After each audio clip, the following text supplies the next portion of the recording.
بسم اللہ الرحمن الرحیم۔ مجھ سے بہت زیادہ سوال یہ کیا جاتا ہے کہ آپ حکومت پر اتنی سخت تنقید کرتے ہیں، سیاسی جماعتوں کو ادھیڑ کے رکھ دیتے ہیں، لیکن کبھی آپ پاک فوج کے خلاف بات نہیں کرتے۔ پاک فوج میں بہت خرابیاں ہیں، وہ لوگ غلطیاں بھی کرتے ہیں، ان کی پالیسی سے ملک کو نقصان بھی پہنچ جاتا ہے، لیکن آپ کبھی پاک فوج پر تنقید نہیں کرتے۔ آپ ہمیشہ پاک فوج کی عزت بچاتے ہیں، ISI کی عزت بچاتے ہیں، اور کسی کو اجازت نہیں دیتے کہ پاک فوج کے خلاف بات کرے۔ ایسا کیوں ہے؟ آج ہم اس بات کا جواب آپ کو دیں گے۔ مجھے یہ بتاؤ، کیا پاکستان میں کوئی خرابیاں نہیں ہیں؟ پورے پاکستان میں ظلم ہے، ستم ہے، کفر کا نظام رائج ہے۔ پاکستان میں کسی کو عدل اور انصاف نہیں ملتا۔ یہاں پر وہ جو تکمیل پاکستان کا خواب تھا ہمارا، وہ پورا نہیں ہوا۔ مگر کیا آپ نے کبھی کسی پاکستانی کو دیکھا ہے کہ پاکستان کو گالیاں دے؟ ہم کبھی پاکستان کو گالی نہیں دیتے۔ ہم کبھی کسی کو اجازت نہیں دیتے کہ پاکستان کا پرچم جلائے یا پاکستان کو گالی دے۔ کیوں؟ اس لیے کہ یہ پاکستان سیدی رسول اللہ کی امانت ہے ہمارے پاس۔ اس لیے کہ یہ پاکستان 50 لاکھ شہداء کی امانت ہے ہمارے پاس۔ اس لیے کہ ہمارے بڑوں نے قربانیاں دے کر اس پاکستان کو بنایا تھا۔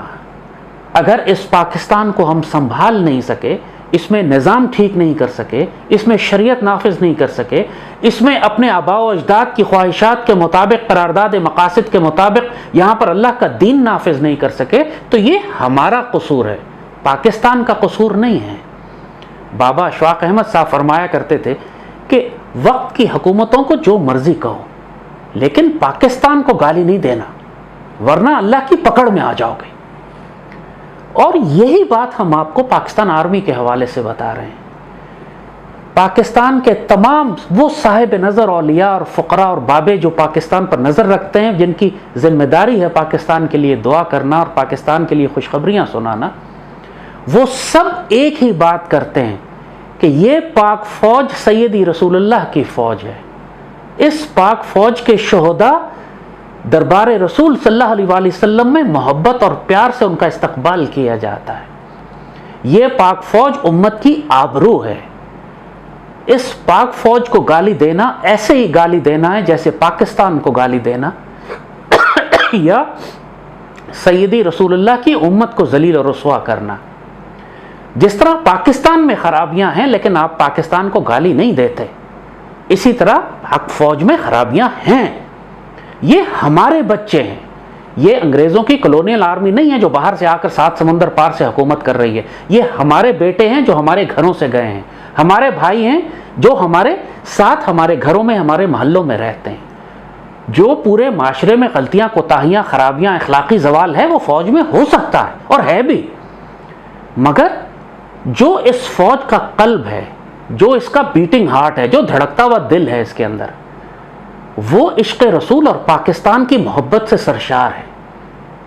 ہمارے نوجوان بچے جس جانثاری کے ساتھ، سرفروشی کے ساتھ پاکستان کے لیے قربانیاں دیتے ہیں اس سبز ہلالی پرچم کی حفاظت میں، وہ ساری ان غلطیوں کوتاہیوں کا کفارہ ادا کر دیتا ہے کہ جو اس فوج نے غلطیاں کوتاہیاں اگر کی بھی ہیں اور کر بھی رہی ہے۔ تو ایک بات یاد رکھو کہ سیدی رسول اللہ صلی اللہ علیہ وآلہ وسلم نے جب بشارت عطا فرمائی تھی کہ لتفتحن القسطنطنیہ فنعم الامیر امیرھا ونعم الجیش ذالک الجیش، قسطنطنیہ لازماً فتح ہو جائے گا، اور کیا جنتی امیر ہوگا وہ، اور کیا جنتی فوج ہوگی وہ۔ ظاہر ہے کہ ایک فوج میں ہر طرح کے لوگ ہوتے ہیں، جیسے آج آپ بات کرتے ہیں پاک فوج کے حوالے سے، لیکن جب مشن اتنا بڑا ہو، ڈیوٹی اتنی بڑی ہو کہ آپ کو قسطنطنیہ فتح کرنے کا کام دیا گیا ہے، اور آپ قسطنطنیہ فتح کرتے ہیں، تو اللہ تعالیٰ نے اس پوری فوج کو جنت کی بشارت دے دی، اس کی غلطیاں اور کوتاہیاں معاف فرما دی۔ اور یہی بشارت اللہ نے، سیدی رسول اللہ نے پاک فوج کے حوالے سے دی ہے۔ غزوہ ہند جو فوج لڑے گی، پاک فوج غزوہ ہند کی فوج ہے۔ آپ کھٹیا اعتراضات اس پر کرتے ہیں کہ اس کی پالیسیز غلط ہیں، تو اس نے DHA بنا لیا، تو اس کے اندر کرپشن آ گئی، تو یہ لینڈ مافیاز ہو گئے۔ یہ فحش گالیاں تم اس پاک فوج کو دیتے ہو، لیکن تمہیں اندازہ ہے کہ اگر یہ پاک فوج اس پاکستان سے ایک دن کے لیے نکال لی جائے پھر تمہارا کیا بنے گا؟ اگر یہ پاک فوج کے ہمارے نوجوان افسر اور جوان اگر یہ چھٹی چلے جائیں یا ہڑتال کر دیں، پھر تمہارا کیا بنے گا؟ آج تک تم نے سنا ہے کہ پاک فوج نے ہڑتال کی ہو؟ آج تک تم نے کبھی سنا ہے کہ پاک فوج نے کہا کہ ہم کسی آپریشن میں نہیں جائیں گے؟ پوری دنیا میں سب سے زیادہ کیجویلٹی ریٹ ہمارے ینگ آفسرز کا ہے۔ پوری دنیا میں کوئی فوج اتنے ینگ افسر شہادتیں نہیں دیتی جتنی پاک فوج دیتی ہے۔ کیا مطلب ہے اس کا؟ کہ یہ ہمارے بچے آگے بڑھ کر جاتے ہیں پاکستان کے دفاع میں، سوسائڈ مشنز ہوتے ہیں، اپنے آپ کو فدا کر دیتے ہیں جا کے۔ یہ غزوہ ہند کی فوج ہے۔ اللہ نے خوارج کے خلاف بھی اسی فوج کو تیار کیا تھا، اور ہم نے پچھلے 10-15 سال میں جو خوارج کے خلاف جنگ کی، ہمارے وہ شہداء سیدی رسول اللہ کی حدیث شریف کے مطابق افضل الشہداء ہیں۔ وہ جنتی کہا گیا ہے ان شہداء کو کہ جو خوارج کے خلاف، ان جہنم کے کتوں کے خلاف لڑتے ہوئے شہید ہو۔ اور غزوہ ہند کے شہداء تو افضل الشہداء کہلاتے ہیں، ان کا مقام تو بدر کے شہداء کے برابر ہے۔ جو کچھ ہندوستان کے ساتھ، جب سے ہندوستان بنا ہے 1947 سے لے کر جو ہمارے تصادم بھارت کے ساتھ ہو رہے ہیں، مشرکوں کے ساتھ ہو رہے ہیں، یہ غزوہ ہند کی جنگیں ہیں۔ اور اب جو آخری جنگ ہے غزوہ ہند کی، وہ بھی آنے والی ہے۔ تم آج اس فوج کا مذاق اڑاتے ہو، کل تم دیکھو گے کہ اسی فوج کے ہزاروں لاکھوں نوجوان افسر اور جوان شہید ہوں گے، یہ جانیں قربان کریں گے اپنی، یہ سرفروشی سے لڑیں گے بھارت کے خلاف۔ چاہے ریاست کی جو غلطیاں کوتاہیاں ہوں، چاہے آج فوج کی پالیسی کی کوئی غلطیاں ہوں، یہ پھر اپنے خون سے اس کا کفارہ بھی دیں گے۔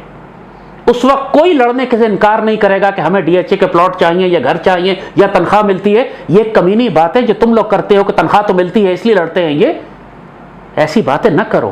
کوئی تنخواہ کے لیے، کوئی پیسے کے لیے اپنے بچوں کو یتیم نہیں کراتا، کوئی پیسوں کے لیے اپنی جوان بیویوں کو بیوہ نہیں کرتا۔ اس پاک فوج کو گالی دینا پاکستان کو گالی دینا ہے، اس پاک فوج کو گالی دینا سیدی رسول اللہ کی امت سے خیانت کرنا ہے۔ اپنے آپ کو اتنا ناپاک اور رسوا نہ کر لو کہ اپنے سیاسی اختلافات میں، اپنے فوج کی پالیسی کے چند ایک اختلافات کی وجہ سے تم اس پوری فوج کو گالیاں دینا شروع کر دو جس پر سیدی رسول اللہ کی نگاہ ہے۔ تمام بابے ہمارے یہ بات بتاتے ہیں کہ 65 کی لڑائی ہوئی تو لوگوں نے زیارت کی، دیکھا سیدی رسول اللہ کو خواب میں کہ آپ اصحاب بدر کے ساتھ پاکستان کے دفاع کے لیے تشریف لا رہے ہیں۔ تمام بابوں نے بتایا کہ اللہ نے ملائکہ نازل فرمائے پاکستان کے دفاع کے لیے، جو اس پاک فوج کے ساتھ مل کر اسی طرح لڑے جس طرح صحابہ کرام کے ساتھ ملائکہ لڑے تھے بدر میں اور بعد کی جنگوں میں۔ اس پاکستان کی روحانی طور پر حفاظت کی جاتی ہے، اس پاکستان پر سایہ خدائے ذوالجلال ہے، سیدی رسول اللہ کا سایہ ہے۔ ایک مشہور واقعہ ہے کہ میجر عباسی 1965 کی وار میں شہید ہوئے تھے، میرے والد بھی توپ خانے کے افسر تھے، ان کے ساتھ کے افسر تھے، وہ آرمر کور کے افسر تھے۔ جب وہ شہید ہوئے تو ان کی شہادت کے کچھ عرصے کے بعد ان کے والد عمرے پر مدینہ تشریف لے گئے۔ مسجد نبوی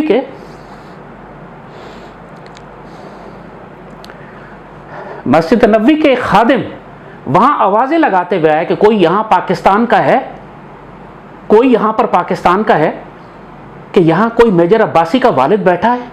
تو میجر عباسی کے والد حیران ہو گئے کیونکہ وہ تو مدینے میں کسی کو جانتے نہیں تھے۔ فرمایا جی میں ہوں، کیا بات ہے؟ وہ مسجد نبوی کے خادم رونے لگے، کہتے ہیں رات مجھے خواب میں سیدی رسول اللہ تشریف لائے اور سیدی نے فرمایا کہ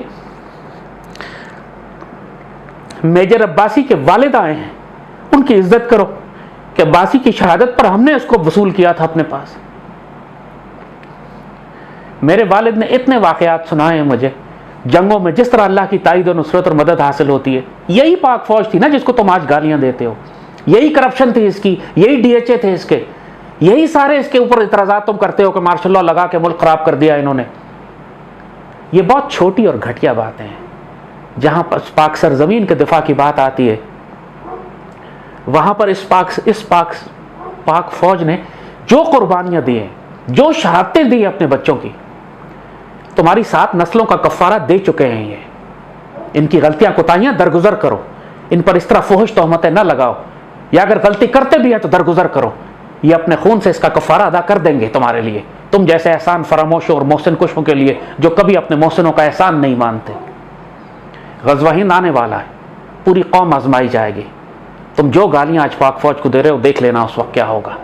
یہی بچے سرفروشی سے، جانثاری سے اس پاک سرزمین کا دفاع کریں گے، تمہارا دفاع کریں گے، تم جیسے محسن کشوں کا جو ہر وقت اس فوج کو گالیاں بکتے رہتے ہو۔ اللہ ہمیں سعادت نصیب کرے کہ ہم پاک فوج کے ساتھ غزوہ ہند میں شامل ہوں۔ سیدی رسول اللہ کی حدیث کو پورا کریں، یا غازی ہوں یا اگر شہید ہوتے ہیں تو افضل الشہداء میں شامل ہو، اور اللہ اس پاک فوج کی حفاظت فرمائے، اس کو سیدی رسول اللہ کی امت کا محافظ بنائے۔ آج اگر اس کی پالیسیز میں کوئی غلطیاں ہیں بھی تو انشاءاللہ کل یہ ٹھیک ہو جائیں گی، جس طرح پاکستان کل ٹھیک ہو جائے گا۔ آج پاکستان خراب ہے تو پاک فوج میں خرابیاں تمہیں نظر آتی ہیں، انشاءاللہ جب تکمیل پاکستان ہوگا تو سب ٹھیک ہو جائے گا۔ نہ پاکستان کو گالی دو نہ پاک فوج کو، یہی تمہاری پناہ گاہیں ہیں، یہی تمہاری حفاظت کے لیے اللہ نے تحفے دیے ہیں۔ اپنے ساتھ ظلم نہ کرنا۔ اللہ پاکستان کا، پاک فوج کا، سیدی رسول اللہ کی امت کا محافظ ہو، آمین۔